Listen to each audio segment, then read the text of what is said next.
So next, we're going to take a quick tour of the leukocytes that are found in plasma and their basic functions. So formed elements of the blood, we've got erythrocytes and platelets, and then white blood cells are called leukocytes. Leuko means white, so white cells. They are invisible, well, they're transparent unless you stain for them, as are platelets actually. Red blood cells are visible because they contain iron, which stops the passage of light through the cell. Most cells are transparent. Just like erythrocyte production is controlled by erythropoietin as well as other molecules, so too white blood cells are controlled by proteins that regulate their production. So colony stimulating factor is the one that we focus on in this course. Some white blood cells only live a day or two, and those are often phagocytes. Others live months or years. And the ones that are really long-lived are part of what gives us immunity, or at least partial immunity, to diseases that we've already encountered.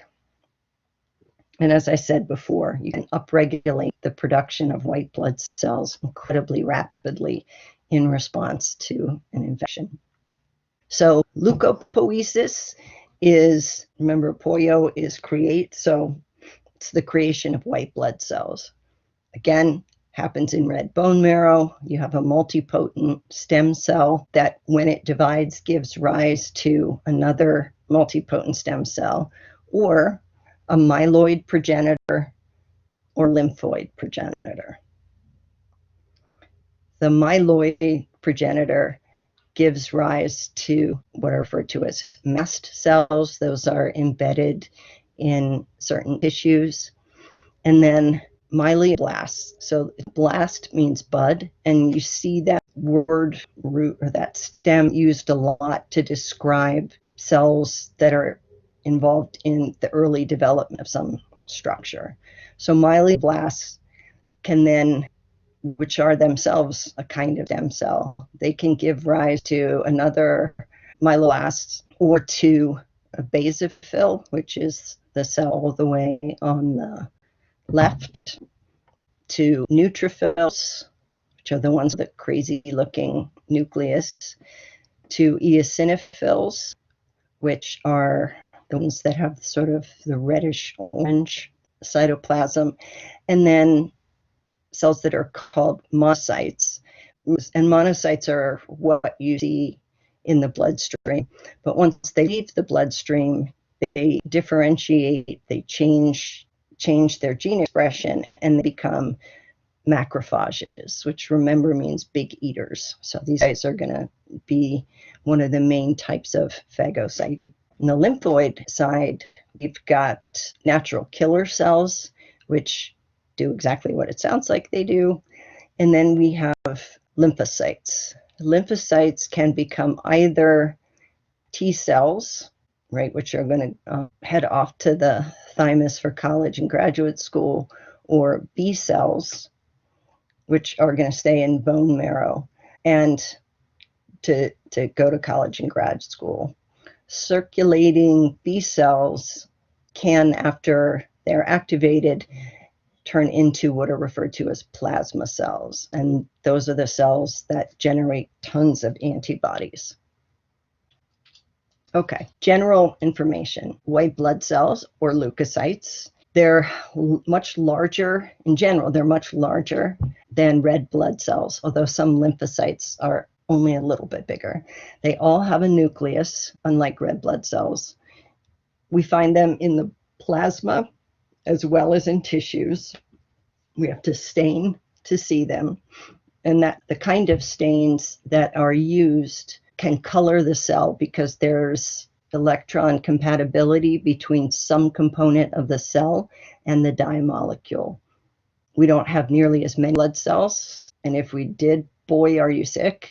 So as opposed to a couple million per 1/1,000,000th of a liter, microliter of blood, we have 5 to 10,000 per microliter.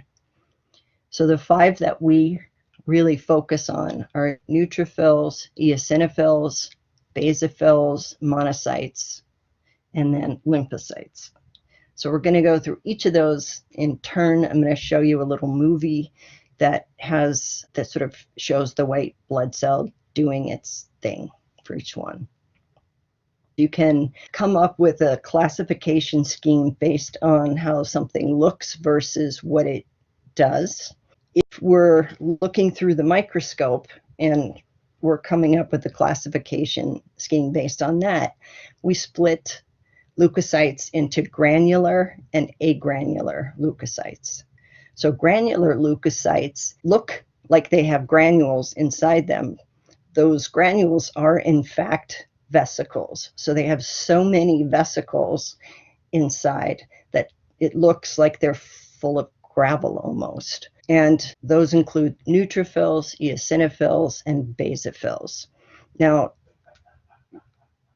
you guys, at some point after AP2, when you really study the immune system in serious depth, you'll understand enough about the immune system to also understand that the granular leukocytes are more often associated with some kinds of immune system than others. But at this point, the easiest way to remember it is that the phils are the granular ones. So phils are granular.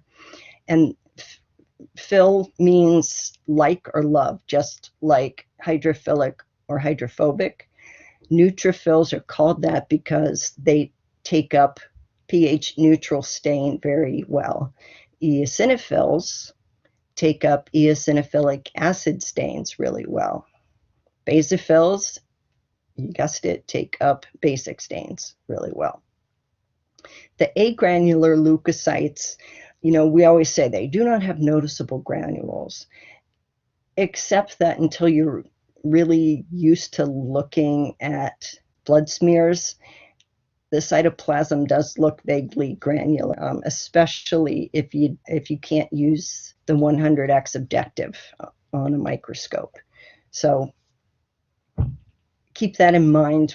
So we've got monocytes and leukocytes, and you can't distinguish between monocytes and lymphocytes. You can't distinguish between T and B lymphocytes unless you can't do it with regular staining. You have to actually use what's called immunochemistry. So you have to have essentially a stain that contains antibodies that will only bind to things on the surface of T cells or to the surface of B cells. And that's not typically done for a regular old blood smear. Neutrophils. So neutrophils are the most common of all of the white blood cells in plasma. The easiest way to recognize them when you're looking through the microscope is that they have 3 or more lobes to the nucleus. So the nuclei of all of these cells is going to stain as sort of a purple or a blue-purple color. One of the things that is kind of hard to keep in your head, because you guys are used to looking at a nucleus in a cell and thinking of it's a single round-ish structure. This entire purple-blue structure is the nucleus. There's a tiny nucleoplasm bridge there.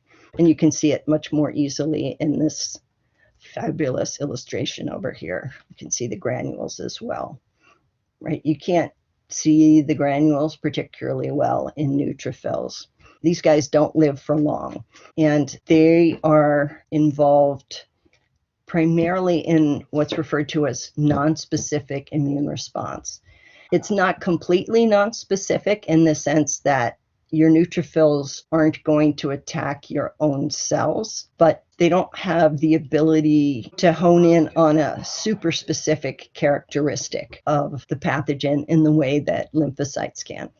This little image, we've got red blood cells, and this big guy here is a neutrophil, and these little pair right here is bacteria.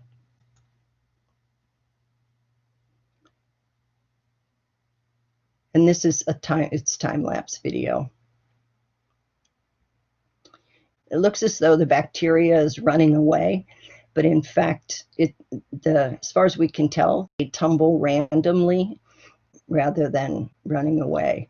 The neutrophil, however, essentially smells something about the bacteria. And it's a very similar mechanism to how we smell with our noses. So an odorant molecule enters your nose, it binds to a receptor in your nose, and that information is then sent off to the brain, and voila, you smell. In this case, the smelling that the neutrophil does is not as specific as our noses are, but it's the same basic kind of process.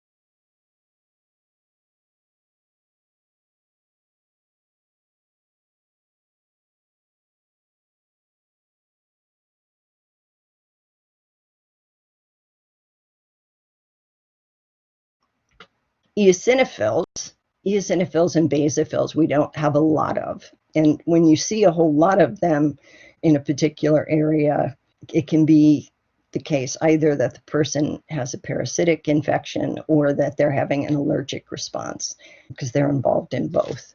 They have a bilobed nucleus. Sometimes people describe it as looking like Mickey Mouse ears. And then the cytoplasm is noticeably orangey red or pink in comparison to basophils and neutrophils. And that's because of the eosinophilic acid that they take up. By the way, these vesicles contain signaling molecules that are important in the immune response. So histamine, if you think about eosinophils being involved in allergies, when you have an allergy, what you take for not non-life-threatening allergies are antihistamines. So they block the action of histamine molecules. Heparin, which is an anticoagulant, and a number of other signaling molecules. So the video I'm going to show you, this is at a very, very different scale. So right here's a red blood cell, and this is a single neutrophil. If we go here, we've got a small helminth, which is a parasitic worm. And what we're going to see is that in response to the presence of this parasitic worm, the eosinophils rush to it. Again, they can, air quote, smell it. They're going to rush to it, and they start to take it out in the same way that ants can attack and carry off a worm. We've seen that happen before. The eosinophils can do something very similar.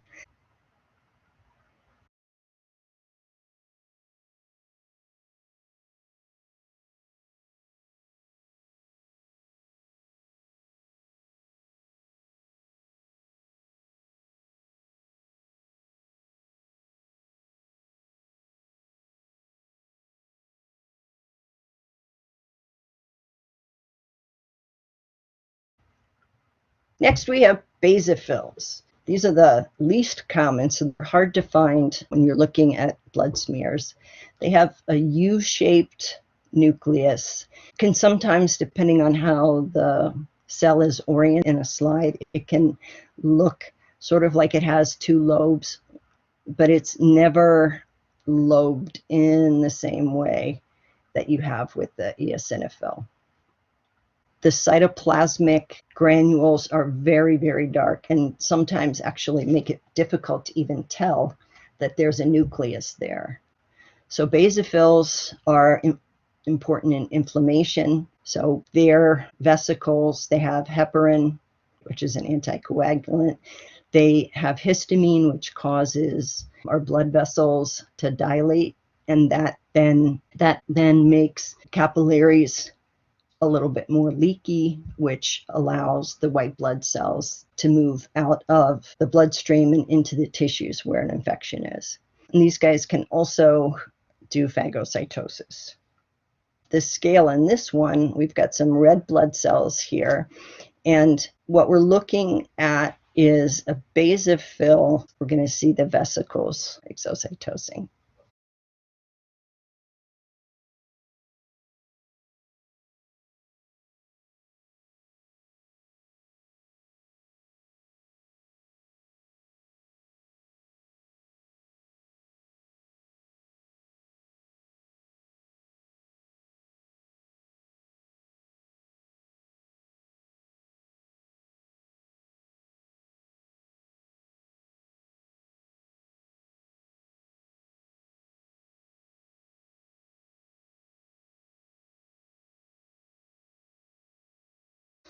So on to the agranular leukocytes. Monocytes are fairly common. The nucleus is described as horseshoe-shaped, and you can sort of see in this image what I mean about how it's not always simple to decide whether something's granular or agranular. So in those cases, you have to sort of use characteristics of the nucleus as well as size. So monocytes are the largest of the white blood cells you'll see in a blood smear. These can become macrophages. They can differentiate into macrophages when they leave the bloodstream. These macrophages are huge phagocytosers. In this little movie, we've got the monocyte, we've got 3 yeast cells and some red blood cells wandering around. So you can see this is a red blood cell, how much larger the macrophage is.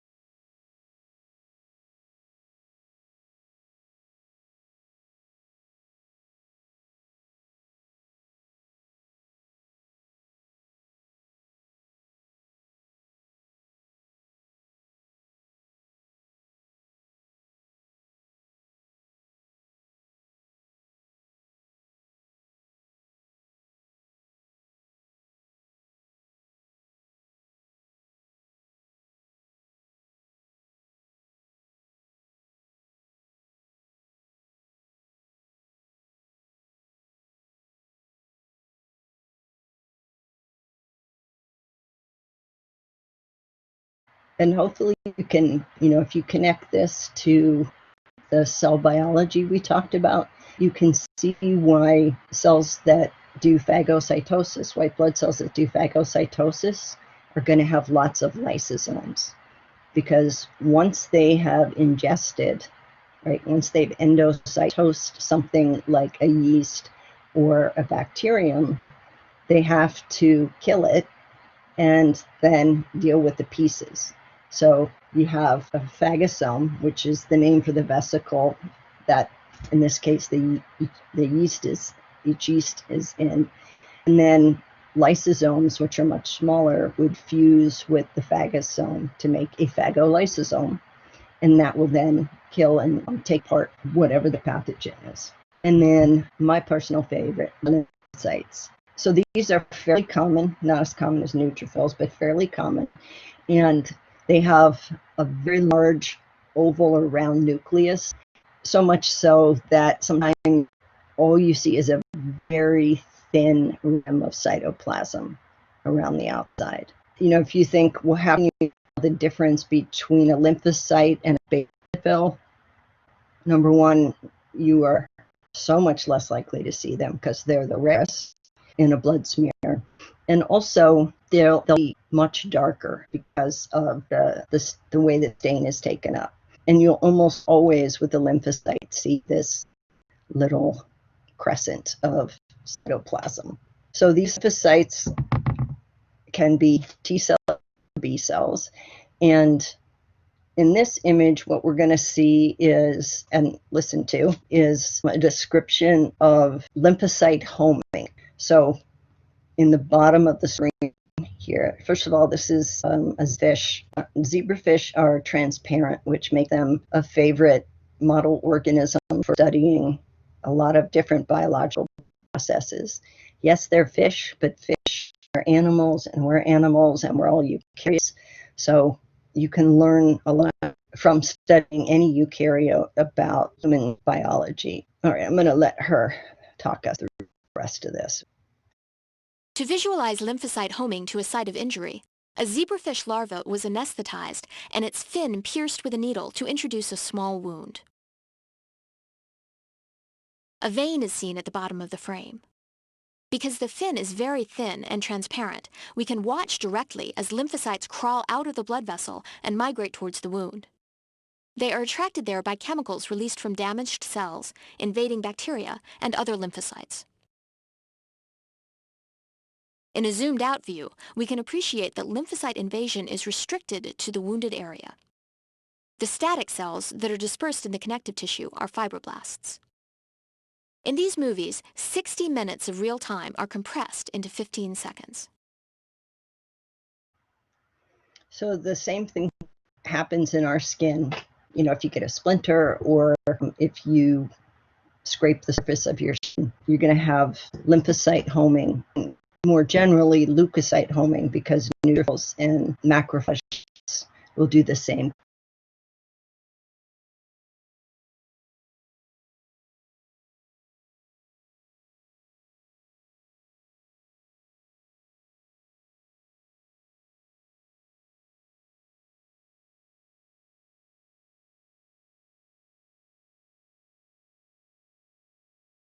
So T and B lymphocytes, like all white blood cells, are born with red bone marrow, where you've got the erythrocytes colored red and all of the white blood cell, and stem cells are gold colored. T cells learn self from non-self in the thymus, and B cells mature in bone. Okay, so this is a super good summary slide for this section of the lecture, because it's got the visuals, it's got the function, right? And if you have a visual and you remember what I said about granulocytes versus agranulocytes and the different sizes, you can look at the images and recall a lot of information. So this is a good one to put a star on when you're reviewing for our next exam. One of the things that we want you guys to know is the frequency of these 5 different kinds of white blood cells in whole blood. Again, until you learn a lot more about the immune system, it's really difficult to, without just sort of gut memorization, remember that neutrophils are the most common and basophils are the least, and then how does all the rest of it go? People use this lovely mnemonic, which is why there is a monkey eating a banana, because the mnemonic is never let monkeys eat bananas. The N in never stands for neutrophil, which are far and away the most likely to be seen in a blood smear. The let, the L in let, stands for the lymphocytes, which are the next most common. Monkey is monocyte. Eat, the E in eat is for eosinophils, and then the B in banana is for basophils. Eventually, you'll understand why it's the case that you have so many more neutrophils than anything else, and that lymphocytes are second, and so on. But at this point, given that we want you to remember this, the simplest thing to do is to remember, never let monkeys eat bananas.